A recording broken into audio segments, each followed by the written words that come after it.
Sebetulnya Klinik Utama Budi Dharma punya program yang namanya Kedai Mak Jus. Karena di saat pasien pasca stroke itu terkena stroke, itu nggak bisa pemulihannya kita bilang hanya sebulan, 2 bulan, 3 bulan. Anggotanya makin kesini kok usianya makin muda. Kita harus kayak gimana ya? Kok sepertinya saya sendirian menjalani betul, ini, betul, ya kan, iya. yang hopelessnya, yang aduh udah nggak tahu deh, terserah.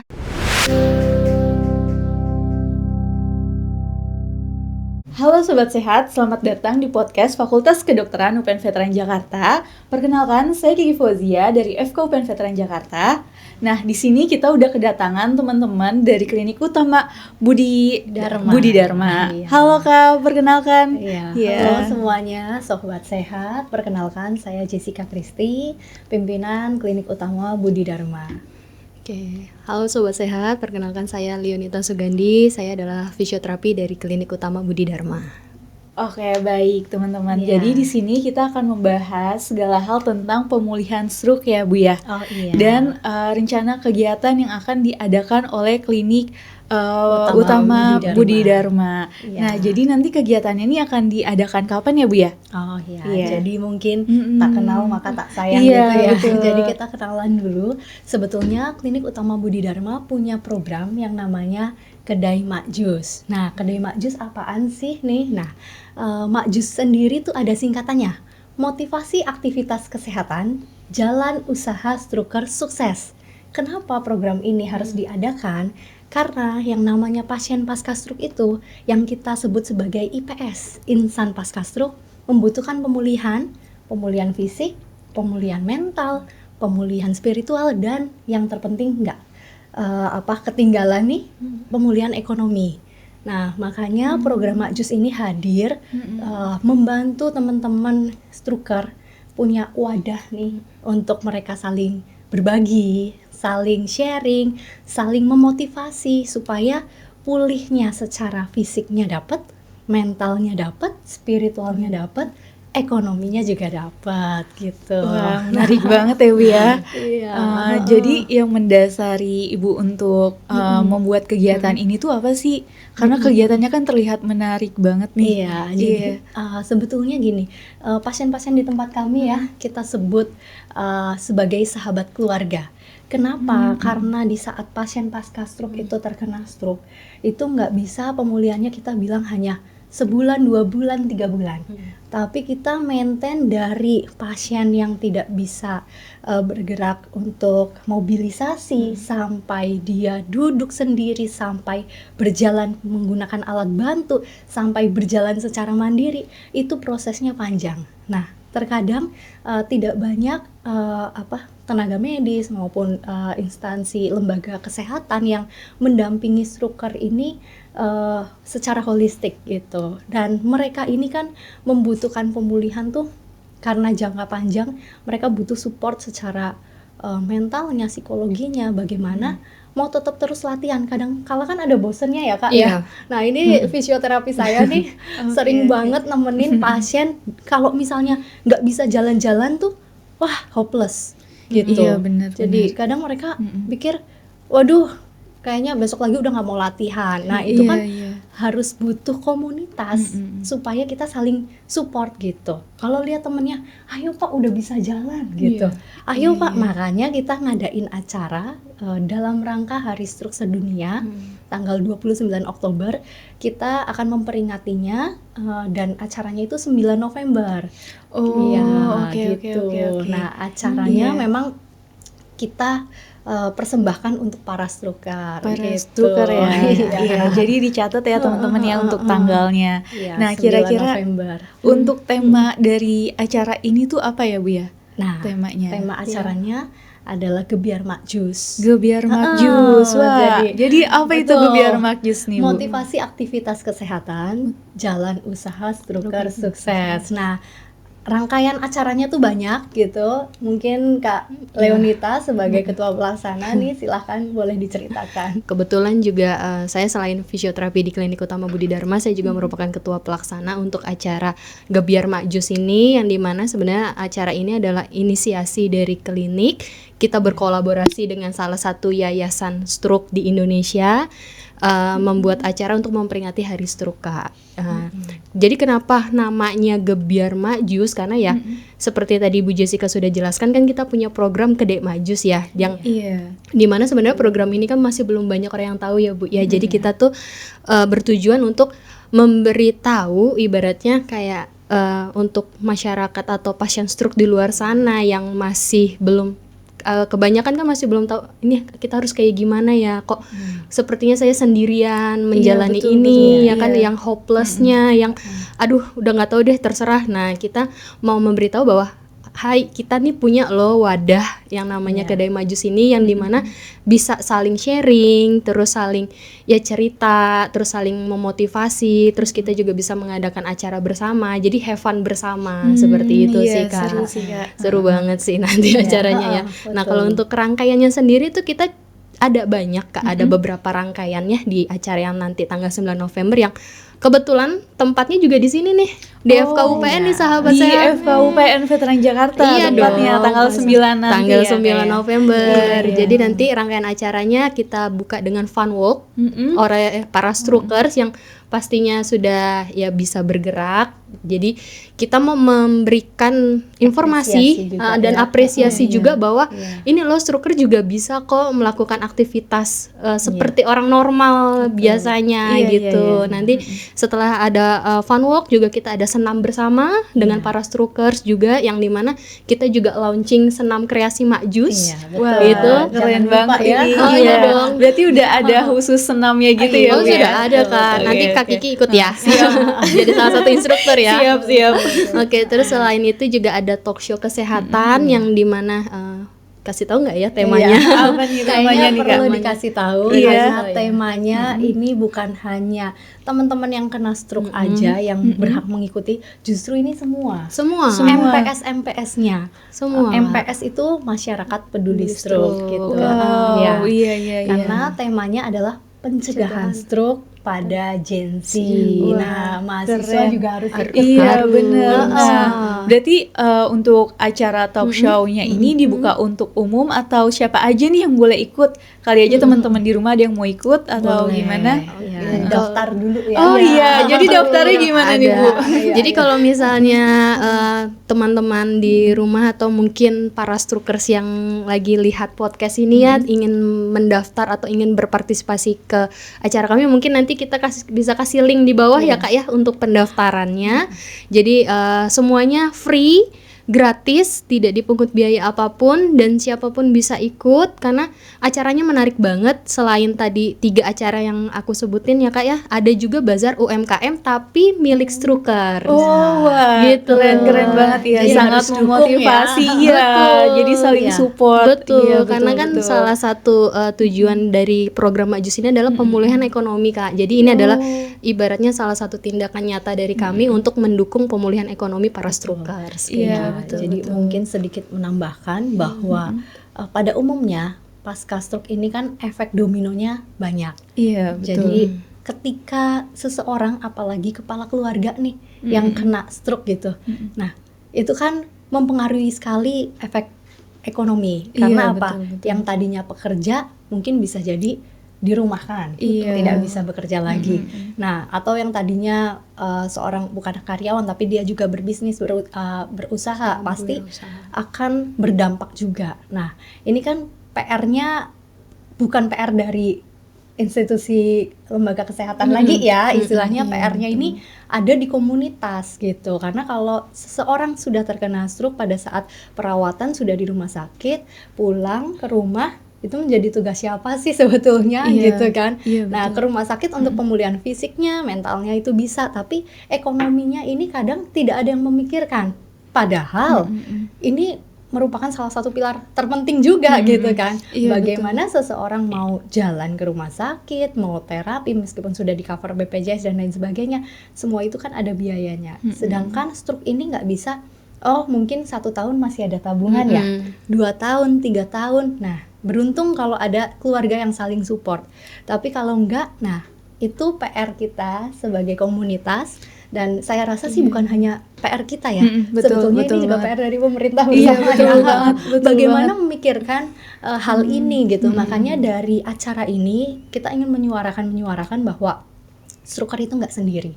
Strukker itu bergandeng tangan bersama, dan kita juga makanya kegiatan ini adalah CSR dari klinik gitu Iya, ya. Kita ingin menggugah teman-teman yang lain juga ya. Intinya kita bisa bantu bangkit bersama kok gitu. Iya. Keren banget sih komunitas ini. Nah, kira-kira kalau dari teman-teman yang mau ikut talk show ini, kira-kira benefitnya tuh apa aja yang didapetin? Iya, Sebenarnya kalau untuk benefit tuh banyak banget ya Kak ya, Iya. yang bisa didapatkan oleh bukan hanya para strukers yang ikut ataupun caregiver ya, tapi masyarakat juga yang bisa ikut itu. Yang pertama yaitu edukasi sih. Edukasi yang disampaikan oleh para expert pastinya, oleh para profesional di bidangnya gitu. Lalu selain itu juga bisa melihat bagaimana semangatnya para strukers, karena kan saya berdasarkan pengalaman menerapi pasien ini kan Kak, di itu lapangan kadang di ya. lapangan itu banyak sekali orang yang bisa kita bilang sehat itu melihat para strukers tuh kayak aduh stroke ya, aduh udah nggak bisa ngapa-ngapain ya. Nah, kita tuh tujuannya untuk mengubah paradigma itu, mengubah mindset itu bahwa strukers tuh masih bisa berkarya, strukers itu masih bisa usaha loh, ini masih punya semangat untuk ikut acara dari pagi gitu. Jadi benefitnya banyak sih. Terus selain itu juga ya pasti networking juga ya gitu. Terus ya mungkin juga tujuannya adalah bisa membantu ekonomi para strukers yang mungkin aja yang datang wah ngelihat dagangan strukers atau produk-produk yang dijual kok menarik nih, bisa mungkin ajak kerja sama atau sharing atau bagaimana gitu. Banyak banget sih Kak benefitnya gitu.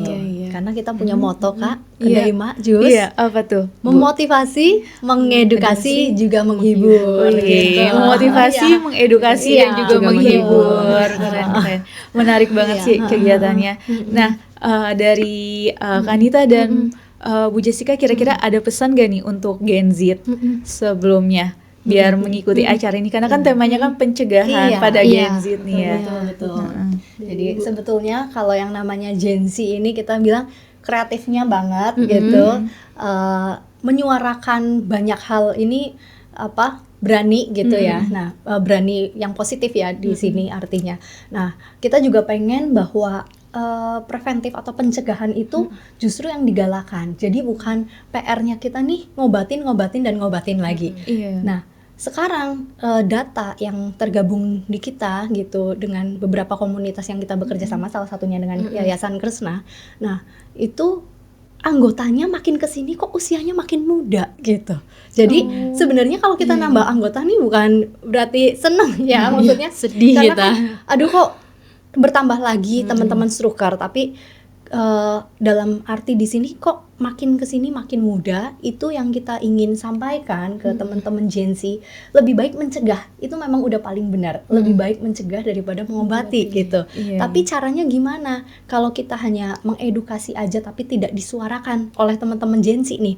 Nah, ini kan yang jadi PR, apalagi teman-teman Gen Z sekarang kan aktifnya di media sosial, aktifnya di berbagai macam platform. Nah, ini yang kita minta juga buat teman-teman untuk dukung acara kita ini, untuk ikut serta dan suarakan cegah stroke dari dini gitu. Jadi bukan yang kita udah banyak hal lah istilahnya kita bisa pencegahan itu kayak pencegahan obat-obatan terlarang dan kawan-kawan itu udah sering disuarakan.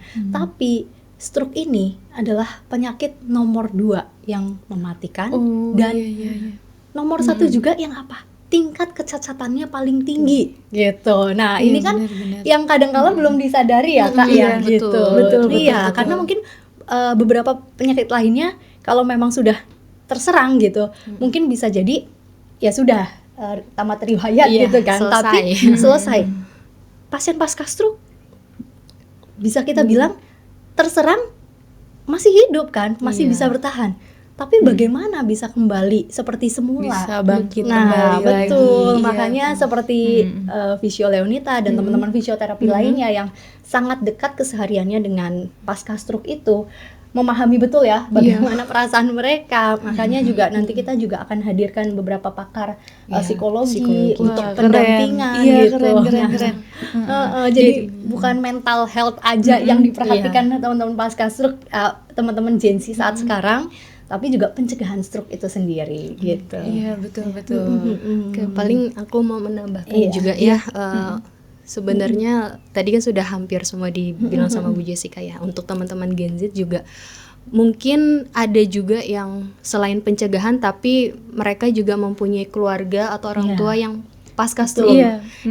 Terkadang tuh kan suka bingung ya, ini harus ngapain lagi, atau kita paham kok betapa lelahnya mengurus pasca stroke, pasien pasca stroke itu lelah sekali. Jadi untuk para Gen Z di luar sana yang mungkin mempunyai keluarga atau orang tua pasca stroke, boleh join ke kita, jadi bisa sharing dan juga mendapatkan edukasi dan ataupun info yang konkret ya, yang akurat berdasarkan dari profesionalnya, bagaimana sih cara penanganan pasien pasca stroke yang benar. Karena banyak banget Kak, kita di klinik juga para pendamping, kita bilangnya caregiver ya, ya anak-anaknya pasien pasca stroke itu kan masih pada muda-muda ya.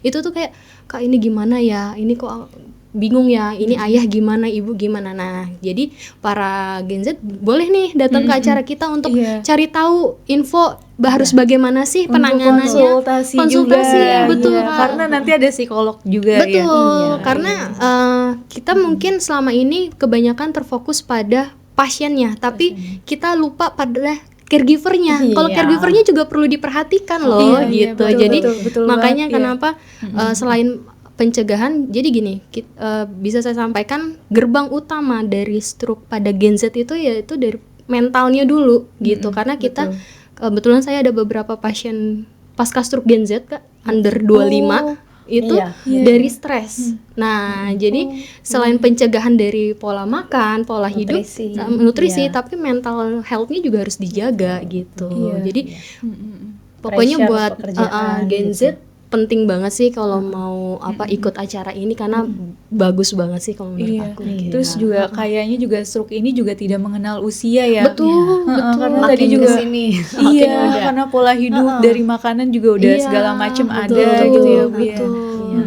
Jadi nanti dikupas tuntas juga. Iya, nanti bakal dikupas tuntas di tanggal 9 November di Gebiar apa Bu? Gebiar Majus. Iya, betul. Mungkin juga buat IPS, ini kita bilang insan pasca stroke-nya, kita akan menyediakan bakti sosial bahwa ada konsultasi dengan dokter spesialis, terus ada USG Doppler juga, ada terapi VR Wah, berarti lengkap ya Bu ya.